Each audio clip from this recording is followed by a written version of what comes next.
Hello guys, I'm Saroj Kumar Sharma. Welcome back to my channel Pragya Science Coaching Center or PS Coaching Center. Today I'm going to teach you some important science questions which is related to competitive examination and which will be helpful in your examinations. My dear students, these all questions are related to railway, bank, SSC, Navy, Army, Bihar Police, Polytechnic, ITI, 10th class, etc. So, without much delay, let's get started. साथियों, ये जो भी प्रश्न हैं 10वीं class के साथ साथ आपके कॉम्पिटिटिव एग्जाम के लिए बहुत ही महत्वपूर्ण हैं। तो चलिए हम लोग आज का क्लास शुरू करते हैं। इस क्लास में मैं आपको 30 प्रश्न बताऊंगा जो आपके कॉम्पिटिटिव एग्जाम के लिए तो महत्वपूर्ण होंगे ही होंगे, प्लस आपके दैनिक जीवन के लिए भी काफ़ी महत्वपूर्ण होंगे। तो चलिए हम लोग शुरू करते हैं आज का क्लास। तो इस क्लास का सबसे पहला प्रश्न है, ध्यान से सुने, हम लोग बहुत जल्द 30 क्वेश्चन पूरा कर लेंगे। तो सबसे पहला प्रश्न है जो आपको नहीं याद होगा, जो से जरूर लिख लेंगे। पहला प्रश्न है, ट्रांजिस्टर के सविशरण में किस वस्तु का प्रयोग होता है? ट्रांजिस्टर के सविशरण में किस वस्तु का प्रयोग होता है? तो यहां विकल्प है एल्युमिनियम, ताम्र, सिलिकॉन या रजत। जो ट्रांजिस्टर होता है उसके सविशरण यानी उसके प्रसारण में किस धातु का प्रयोग होता है ये बताना है। एल्युमिनियम, ताम्र, सिलिकॉन या रजत। आपका आंसर होगा सिलिकॉन। सिलिकॉन बहुत ही महत्वपूर्ण अर्धचालक है, ठीक है, और जितने अर्धचालक हैं काफ़ी महत्वपूर्ण होते हैं। अगला देखते हैं, दूसरा, रेडियो संचार में प्रेषण एंटेना द्वारा उत्सर्जित संकेत प्रतिबिंब होता है। बताना फिर से क्वेश्चन, रेडियो संचार में प्रेषण एंटेना द्वारा उत्सर्जित संकेत प्रतिबिंब होता है। विकल्प है समताप मंडल पर, दूसरा ओजोन मंडल पर, आयन मंडल पर या क्षोभ मंडल पर। यानी आपको बताना है कि रेडियो संचार में जो प्रेषण एंटेना द्वारा उत्सर्जित संकेत जो होता है वह किस मंडल पर प्रतिबिंब बनाते हुए वापस रिटर्न होता है, यानी किस मंडल द्वारा उसका प्रसारण संभव है। विकल्प है समताप मंडल पर, ओजोन मंडल पर, आयन मंडल पर या क्षोभ मंडल पर। तो इसका सिंपल सा आंसर हो जाएगा आयन मंडल, क्योंकि आयन मंडल के होने की वजह से ही हमारी संचार व्यवस्था संभव है, चाहे वो रेडियो का प्रसार संभव हो, टीवी का प्रसार संभव हो या आपके मोबाइल का प्रसार संभव हो, यानी सब देन है आयन मंडल का। अगला क्वेश्चन देखते हैं, निम्न में से क्या न्यूटन के रंग चक्रिका परीक्षण की कार्य प्रणाली के लिए दायित्व है, यानी उत्तरदायी है। फिर से क्वेश्चन, निम्नलिखित में से क्या न्यूटन के रंग चक्रिका परीक्षण की कार्य प्रणाली के लिए उत्तरदायी है? विकल्प है विशुद्ध स्पेक्ट्रम का निर्माण, अशुद्ध स्पेक्ट्रम का निर्माण, दृष्टि के अस्थायित्व या पूरक रंग का सिद्धांत। यहाँ साथियों मैं बता दूं, यहाँ दिया है न्यूटन का रंग चक्रिका। न्यूटन ने क्या किया था, एक चक्र बनाया था, गोलाकार एक डिस्क बनाया था, जिसको उसने क्या किया था 7 भागों में डिवाइड कर दिया था, और इन सातों भागों को क्या किया था, वो अलग अलग 7 रंगों से, कुछ लाल से, ब्लू से, 7 रंगों से उसने क्या किया था, इसको रंग दिया था। और काफ़ी जब गोल चक्र में चलाया, गोल मशीन की सहायता से, हाथ की सहायता से जब गोल गोल चलाया, तो देखा कि उन 7 रंगों के स्थान पर एक रंग सफ़ेद दिखाई देता है। सफ़ेद दिखाई देता है, जिससे सिद्ध हो जाता है कि सफ़ेद प्रकाश जो है वह 7 रंगों से मिलकर के बना हुआ है। तो ये जो चक्रिका है ये न्यूटन ने बनाया था, जिसका नाम है रंग चक्रिका, जिससे सिद्ध होता है कि श्वेत प्रकाश 7 रंगों से मिलकर के बना होता है। तो ये पूछ रहा है कि न्यूटन के रंग चक्रिका परीक्षण की कार्य प्रणाली के लिए क्या उत्तरदायी था, यानी 7 रंग मिलकर जो श्वेत दिखाई देते हैं उसका क्या रीजन है? उसका मुख्य रीजन है दृष्टि का अस्थायित्व। दृष्टि का अस्थायित्व, यानी आपका आंसर हो जाएगा सी। अगला क्वेश्चन देखते हैं, लोलक घड़ियां गर्मियों में सुस्त हो जाती है क्योंकि? आपको बताना है लोलक जो घड़ी होती है गर्मी में सुस्त हो जाती है, स्लो हो जाती है, क्यों? लोलक घड़ी तो आप समझते होंगे, घड़ी के नीचे एक पेंडुलम ऐसा लगा होता है जो इधर तो कभी इधर मूव करते रहता है, घूमते रहता है। तो इस घड़ी को लोला घड़ी कहा जाता है जो गर्मी में सुस्त हो जाती है। इसका रीज़न क्या है? विकल्प दिया है गर्मी में दिन लंबे होते हैं, दूसरा दिया है कुंडली में घर्षण होता है, या लोला की लंबाई बढ़ जाती है, या लोला के भार में परिवर्तन हो जाता है। यानी बताना है लोला घड़ियाँ गर्मी के दिनों में सुस्त क्यों हो जाती है। तो देखिए गर्मी के दिनों में क्या होता है, ताप बढ़ने की वजह से उसकी जो लेंथ है, उसकी जो लंबाई है, ये जो लंबाई जो आप ये लंबाई देख रहे हैं, वो क्या होता है, कुछ परिवर्तित हो जाता है, जिसके वजह से ये सुस्त होती है। यानी आपका आंसर होगा सी। चलिए अगला क्वेश्चन देखते हैं। 1 माइक्रोन इसके बराबर है, यानी बताने 1 माइक्रोन का मान कितना होता है। दिया 0.1 mm, 0.01 mm, 0.001 mm या 0.0001 mm। 1 माइक्रोन का मान बताना है। तो 1 माइक्रोन का मान होता है 0.001 mm, यानी 10⁻³ mm 1 माइक्रोन के बराबर होता है। अगला क्वेश्चन है, यदि आप एक ऐसे फॉन्ट का प्रयोग करते हैं जो एक ब्राउज़र द्वारा सहायता प्राप्त नहीं होता तो मूल पाठ फिर से क्वेश्चन कहता है, यदि आप एक ऐसा फॉन्ट का प्रयोग करते हैं जो एक ब्राउज़र द्वारा सहायता प्राप्त नहीं होता तो मूल पाठ है। यानी यदि आप कंप्यूटर चलाते होंगे तो आपको पता होगा, कंप्यूटर में जब हम लोग टाइपिंग करते हैं, जब हम लोग कंप्यूटर में टाइपिंग करते हैं, लिखते हैं, तो आवश्यकतानुसार उसके फॉन्ट को बदला जाता है। आवश्यकतानुसार उसके फॉन्ट को बदला जाता है। जैसे हिंदी लिखने के लिए हम क्या करते हैं, कुर्ती देव का प्रयोग करते हैं। वैसे इंग्लिश लिखने के लिए एरियल, ब्लैक एरियल, किसी का प्रयोग करते हैं। तो प्रत्येक के लिए फॉन्ट चेंज किया जाता है। तो वही पूछ रहा है कि यदि आप ऐसे फॉन्ट का प्रयोग कर रहे हैं जो ब्राउज़र द्वारा सहायता प्राप्त नहीं होता है, ब्राउज़र यानी गूगल एक ब्राउज़र है, बहुत सारा गूगल यूसी ब्राउज़र, बहुत सारा ब्राउज़र है जो सहायता नहीं प्रदान करता है, तो मूल पाठ क्या होगा, मूल पाठ क्या हो जाएगा, मूल पाठ जो आप लिख रहे हैं वो क्या होगा।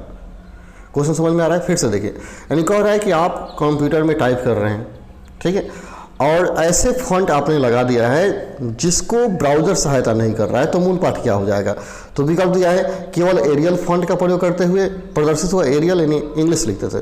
दूसरा दिया है विशिष्ट पृष्ठभूमि के साथ प्रदर्शित होगा, डिफ़ॉल्ट फॉन्ट में प्रदर्शित होगा या प्रदर्शित नहीं होगा।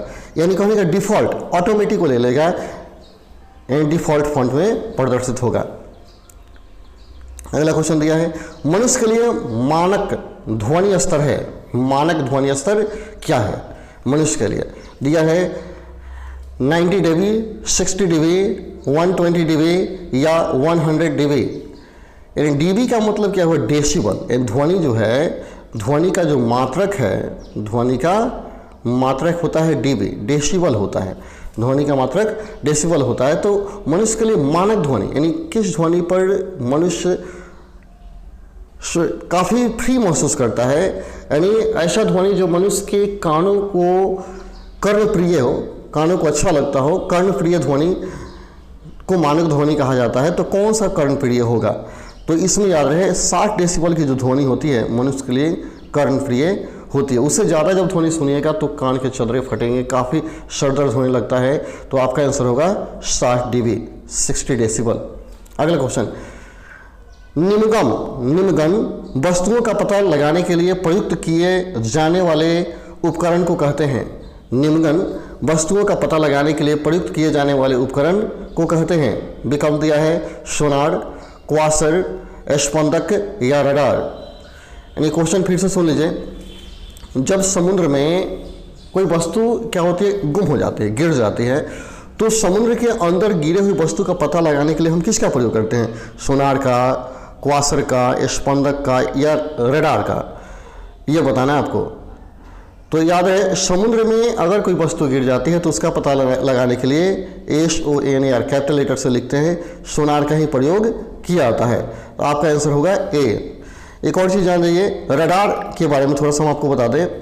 रडार क्या है, अगर रडार हम लोग क्या करते हैं, यदि कोई पनडुब्बी है जो समुद्र में चल रही है तो उस पनडुब्बी में रडार का प्रयोग करके हम लोग पता करते हैं कि आगे, उस पनडुब्बी के आगे कोई घातक चीज़ तो नहीं है, किसी से टकराने वाली तो नहीं है, यानी रडार क्या करता है, उसका सूचना देता है।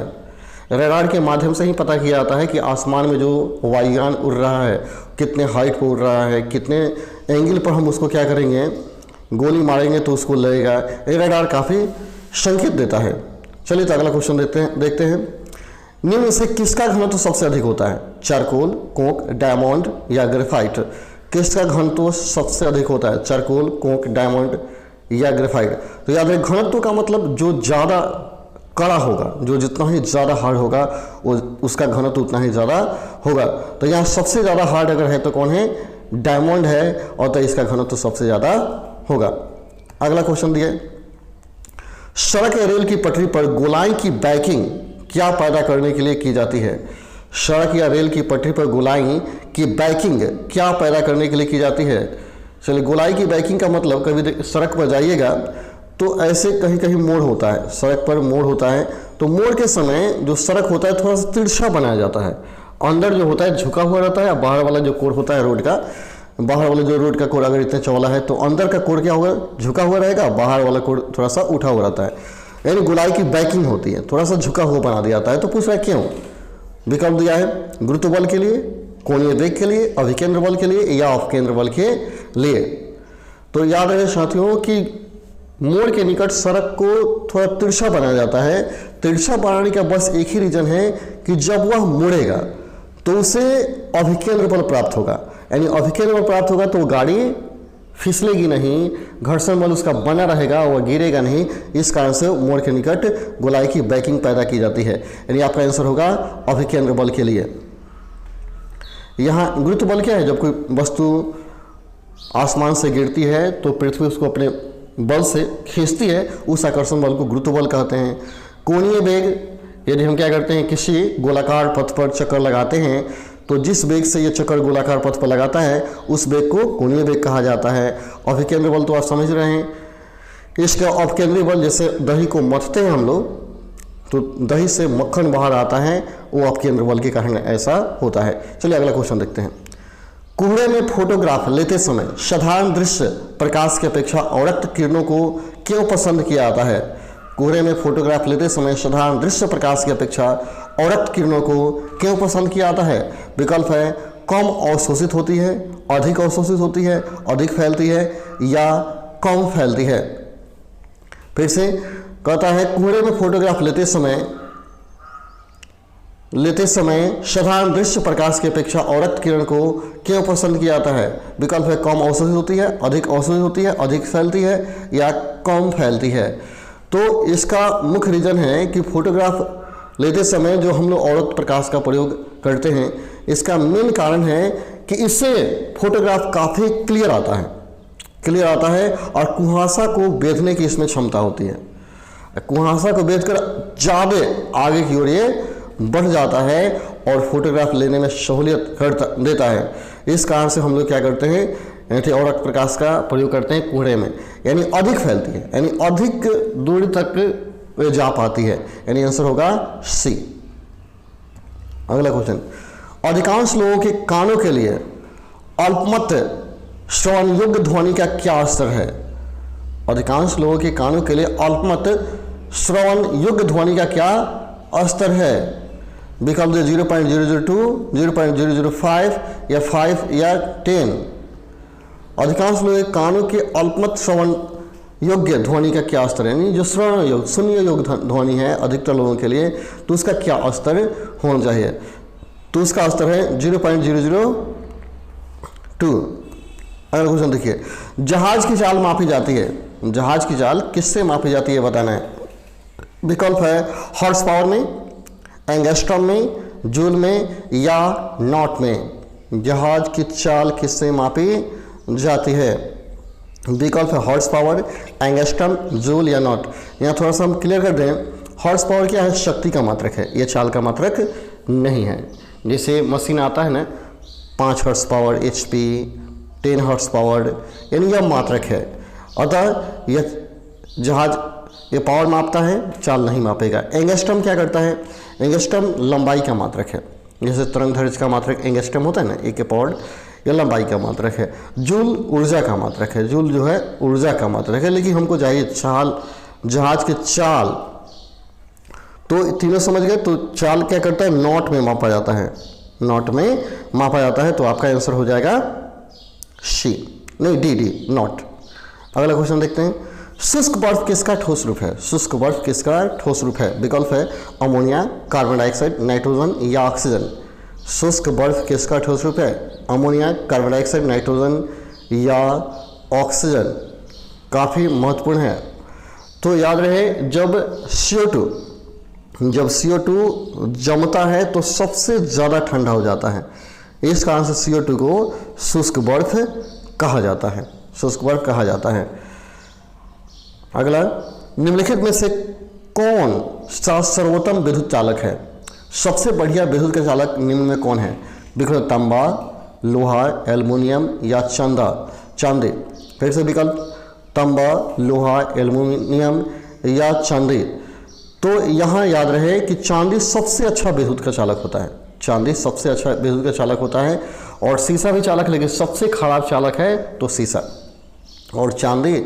सीसा बहुत अल्प मात्रा में सीसा से करंट का प्रभाव होता है, लेकिन न के बराबर, नेगेटिव है। लेकिन सबसे अच्छा चालक है तो चांदी। देखिएगा अधिकतर मोबाइल वगैरह ट्रांजिस्टर वगैरह है, उन सब में क्या होता है, चांदी का प्रयोग किया जाता है, क्योंकि यह अच्छा चालक है। अगला क्वेश्चन देखते हैं, पीएन संधि के हाश्वीय स्तर की चौड़ाई, पीएन संधि के हाश्वीय स्तर की चौड़ाई होती है। विकल्प दिया है, हल्के मादन से घटती है, भारी मादन से बढ़ती है, अनुप्रयुक्त बोल्टता से स्वतंत्र होती है या पश्च दिशिक बायस के अंतर्गत बढ़ती है। फिर से विकल्प सुन लीजिए, पीएन संधि के हार्सी स्तर की चौड़ाई में क्या होता है? हार्सी स्तर की चौड़ाई होती है पीएन संधि। तो थोड़ा सा हम लोग पीएन संधि को समझ लें। पीएन संधि क्या है? पीएन जंक्शन होता है, पीएन जंक्शन, ये थोड़ा समझ लेने की जरूरत है। पीएन संधि अर्धचालक, जैसे सिलिकॉन अर्धचालक होता है, सिलिकॉन अर्धचालक होता है, और सिलिकॉन के सहायता से क्या किया जाता है, पी टाइप और एन टाइप अर्धचालक बनाया जाता है। और जब इन दोनों अर्धचालक को आपस में जोड़ दिया जाता है तो पीएन संधि, जोड़ने की प्रक्रिया को कहा जाता है पीएन संधि कहा जाता है। और जोड़ करके पी टाइप अर्धचालक, यानी पी टाइप, फिर से समझ लें, पी टाइप अर्धचालक और एन टाइप अर्धचालक को जोड़ करके डायोड बनाया जाता है। दोनों को जोड़ करके बनाया जाता है डायोड। फिर से एक बार समझ लें, हमने क्या बताया कि अर्धचालक, सिलिकॉन एक अर्धचालक पदार्थ है जिसके सहायता से पी टाइप अर्धचालक और एन टाइप अर्धचालक बनाया जाता है, एन टाइप अर्धचालक बनाया जाता है।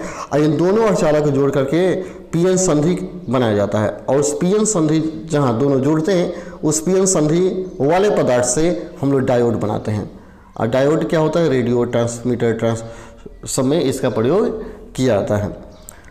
तो यहाँ आपका आंसर क्या हो जाएगा, यहाँ देख लीजिए, यहाँ आंसर होगा पश्चिदिक बायस के अंतर्गत बढ़ता है, यानी आपका आंसर हो जाएगा डी। अगला क्वेश्चन देखते हैं, एक आदमी 10 मीटर से दूर साफ नहीं देख पाता, यह किस रोग से ग्रसित है? इन 10 मीटर से दूर, इन दूर के वस्तु को इसको नहीं दिखाई देता है, इन निकट की वस्तु दिखाई देती है। तो कौन सा दोष है उसमें? दूरदृष्टि दोष, निकट दृष्टि दोष, मोतियाबिंद या दृढ़ दृष्टि दोष? इन कौन सा आंसर होगा?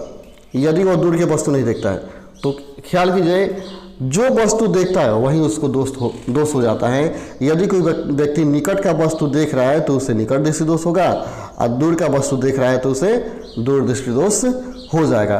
तो यहाँ 10 मीटर से कम के वस्तु को देख रहा है, निकट के वस्तु को देखता है तो उसे कौन सा हो जाएगा? निकट दृष्टि दोष हो जाएगा। तो इसका आंसर क्या हो जाएगा? इसका आंसर हो जाएगा बी, निकट दृष्टि दोष या मायोपिया। अगला क्वेश्चन देखते हैं, न्यूक्लियर रिएक्टर में भारी जल का प्रयोग किस रूप में किया जाता है? न्यूक्लियर रिएक्टर में भारी जल का प्रयोग किस रूप में किया जाता है? विकल्प है शीतलक, ईंधन, नियामक या परमाणविक भंजक। फिर से देखिए, न्यूक्लियर रिएक्टर में भारी जल का प्रयोग किस रूप में किया जाता है? विकल्प है शीतलक, ईंधन, नियामक, परमाणविक भंजक। तो यहाँ आपका आंसर होगा नियामक के रूप में शीतलक का प्रयोग, भारी जल का प्रयोग किया जाता है। थोड़ा सा हम लोग इसको जान लें, रिएक्टर क्या है? रिएक्टर,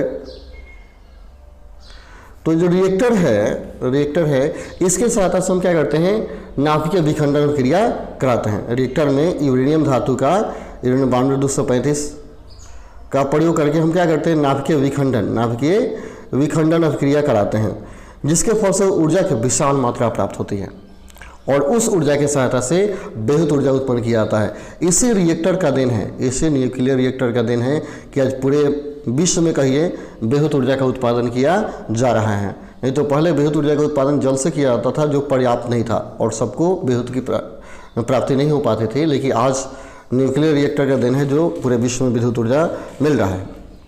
तो यहाँ दो चीज़ आपको ध्यान देना है कि न्यूक्लियर रिएक्टर में एक भारी जल का प्रयोग होता है, भारी जल का सूत्र होता है D2O, ठीक है। तो भारी जल का प्रयोग होता है या ग्रेफाइट का प्रयोग होता है, ग्रेफाइट।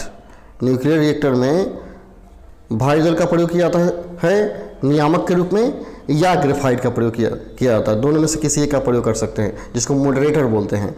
एंड न्यूक्लियर रिएक्टर में भारी जल या ग्रेफाइट का प्रयोग होता है मॉडरेटर के रूप में।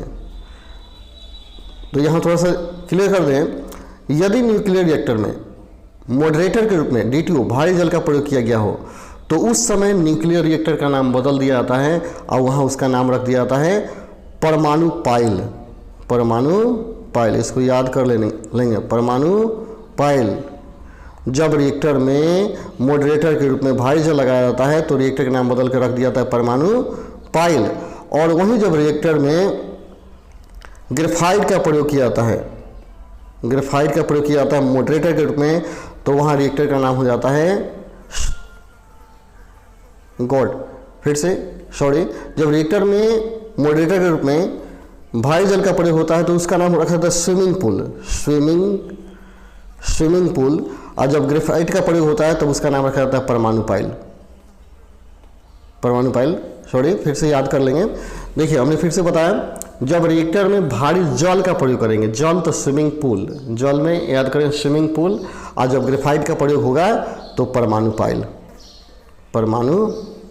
पाइल उसे कहा जाएगा। याद रहेगा, यानी जल से ट्रिकली याद कर लीजिए, जब ग्रेफाइट का प्रयोग करेंगे तो परमाणु पाइल, भारी जल का प्रयोग करेंगे तो उसका नाम बदलकर स्विमिंग पूल हो जाएगा। अगला क्वेश्चन देखिए, भारतीय न्यूक्लियर विज्ञान का जनक किसे कहा जाता है? भारतीय न्यूक्लियर विज्ञान का जनक किसे कहा जाता है? विकल्प है होमी जे भाभा, सतीश धवन, सीवी रमन या SS भटनागर। याद रहे, इंडिया में भारतीय न्यूक्लियर का जनक होमी जे भाभा को ही कहा जाता है और इन्हीं के नाम पर भाभा अनुसंधान केंद्र स्थापित की गई है। चलिए अगला क्वेश्चन देखते हैं, निम्न में से कौन सा कण परमाणु के नाभिक से संबंधित नहीं है? नाभिक से, यानी कौन सा कण है जो परमाणु के नाभिक से संबंधित, नाभिक में नहीं रहता है? विकल्प है इलेक्ट्रॉन, प्रोटॉन, न्यूट्रॉन या मेरॉन। चलिए तो यहाँ थोड़ा सा हम क्लियर कर दें कि परमाणु का आकार इस तरह का होता है, ऐसे होता है, जिसके अंदर परमाणु का जो आकार है इस तरह गोलीय जो है, जिसके अंदर P और N, और इसी को कहा जाता है नाभिक। इसको कहते हैं हम लोग नाभिक। तो नाभिक में प्रोटॉन और न्यूट्रॉन होता है तथा इलेक्ट्रॉन नाभिक के चारों ओर घूमते रहता है। तो नाभिक से संबंधित कौन है? प्रोटॉन और न्यूट्रॉन। और इलेक्ट्रॉन उसको आकर्षित करता है या नाभिक इलेक्ट्रॉन को आकर्षित करता है। तो नाभिक से यही दो संबंधित है, प्रोटॉन और न्यूट्रॉन। इलेक्ट्रॉन तो कक्ष से संबंधित है, तो संबंधित नहीं है तो यहाँ क्या होगा? मेरॉन हो जाएगा और इलेक्ट्रॉन होगा। ठीक है, यानी परमाणु के नाभिक से संबंधित है सिर्फ प्रोटॉन और न्यूट्रॉन, और इलेक्ट्रॉन तथा मेरॉन संबंधित नहीं है। तो इसका आंसर दोनों होगा, इलेक्ट्रॉन तथा मेरॉन। अगला क्वेश्चन देखिए, निम्नलिखित धातुओं में से सर्वाधिक हीन चालक कौन सा है? यानी बेकार कौन सा धातु है जिसकी चालकता शून्य, नेगेटिव होती है? लोहा, सीसा, सिल्वर या स्वर्ण। तो अभी कुछ क्षण पहले हम पढ़े थे चांदी सबसे अच्छा चालक है, चांदी सबसे अच्छा चालक है। और हमने ये भी बताया था कि सीसा क्या है? नेगेटिव चालक है, इसमें चालकता होती नहीं है। ठीक है, नहीं के बराबर है। तो इसमें क्या होगा? आंसर आपका सी हो जाएगा, यानी सीसा। इसका आंसर होगा सीसा में निगेटिव चालकता होती है। अगला देखते हैं क्वेश्चन, एक समान पेंसिल में होता है, यानी पेंसिल में क्या लगा होता है? ये तो सिंपल सा क्वेश्चन है, लेड सल्फाइड, लेड या शीशा और सिलिकॉन का मिश्रण होता है, यह ग्रेफाइट। तो पेंसिल में तो ग्रेफाइट का प्रयोग किया जाता है क्योंकि ग्रेफाइट काफ़ी मुलायम होता है और यह कागज़ पर काला धब्बा बनाता है, इसलिए ग्रेफाइट का प्रयोग होता है। अगला क्वेश्चन देखते हैं, आवर्धक लेंस क्या है? आवर्धक लेंस क्या है, थोड़ा सा यहाँ देख ले। आवर्धक लेंस आप देखे भी होंगे, ऐसा होता है आवर्धक लेंस। थोड़ा सा हमको फिगर एक ड्रॉ करते हैं, ऐसा आप देखे होंगे आवर्धक लेंस। इसको आवर्धक लेंस या आवर्धक कांच कहा जाता है और इसी को आप जानते हैं, इसी का नाम है सरल सूक्ष्मदर्शी। आवर्धक लेंस या आवर्धक कांच को ही सरल सूक्ष्मदर्शी कहा जाता है। तो यह क्या है? यह दिया है बृहद फोकस दूरी सहित अवतल लेंस, अल्प फोकस दूरी सहित अवतल लेंस, बृहद फोकस सहित उत्तल लेंस और फोकस दूरी सहित उत्तल लेंस। तो ये तो क्लियर याद रहे कि सरल सूक्ष्मदर्शी जो होता है उत्तल लेंस का बना होता है। अब यह जान लेना है कि ये उत्तल लेंस कम फोकस दूरी वाला होगा या अधिक फोकस दूरी वाला होगा। तो याद रहे, यदि अधिक फोकस दूरी वाला हम उत्तल लेंस लगा दें तो क्या करेगा, ये दूर दूर के वस्तुओं को देखना शुरू कर देगा, छोटी वस्तुओं का बड़ा फिगर तो बनाएगा, इतना विशाल बना देगा कि आप स्पष्ट रूप से उसे नहीं देख पाएंगे। इसलिए कम फोकस दूरी का उत्तल लेंस लगाया जाता है सरल सूक्ष्मदर्शी में। तो आपका आंसर हो जाएगा डी। अगला, प्रमुख वायु प्रदूषक का एक उदाहरण है। प्रमुख वायु प्रदूषक का एक उदाहरण है, विकल्प है oxygen, helium, carbon monoxide, carbon dioxide. यहाँ देखिए, ऑक्सीजन से वायु प्रदूषित तो होता नहीं, यह हवा को शुद्ध करता है। हीलियम भी वायु को प्रदूषित नहीं करता है। अब यहाँ CO2 है, CO है और CO2 दो चीज विकल्प दिया है, ये दोनों वायु को प्रदूषित करते हैं।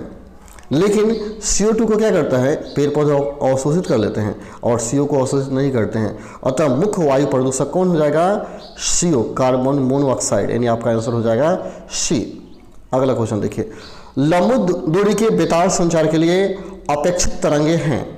एंड लंबी दूरी के बेतार संचार के लिए अपेक्षित तरंगे हैं। विकल्प दिया है अवरक्त किरणें, परावैंगनी किरण, रेडियो तरंग या सूक्ष्म तरंग। यानी बहुत लंबी दूरी तक बेतार संचार, जैसे मोबाइल का संचार हो रहा है, इसमें कौन सी तरंग का प्रयोग किया जाता है? रेडियो तरंग है, सूक्ष्म तरंग है, परावैंगनी तरंग है या अवरक्त किरण है। तो याद रहे, लंबी दूरी तक प्रसारण के लिए रेडियो तरंग का ही प्रयोग किया जाता है। आपका आंसर होगा सी। अगला क्वेश्चन देखिए, निम्न से उस सटोरिया को क्या कहते हैं जो इस दृष्टि से सौदा की खरीद करता है कि वह उन्हें कीमत बढ़ने पर निकट भविष्य में बेच देगा? निम्न में से उस सटोरिया को क्या कहते हैं जो इस दृष्टि से सौदा की खरीद करता है कि वह उन्हें कीमत बढ़ने पर निकट भविष्य में बेच देगा?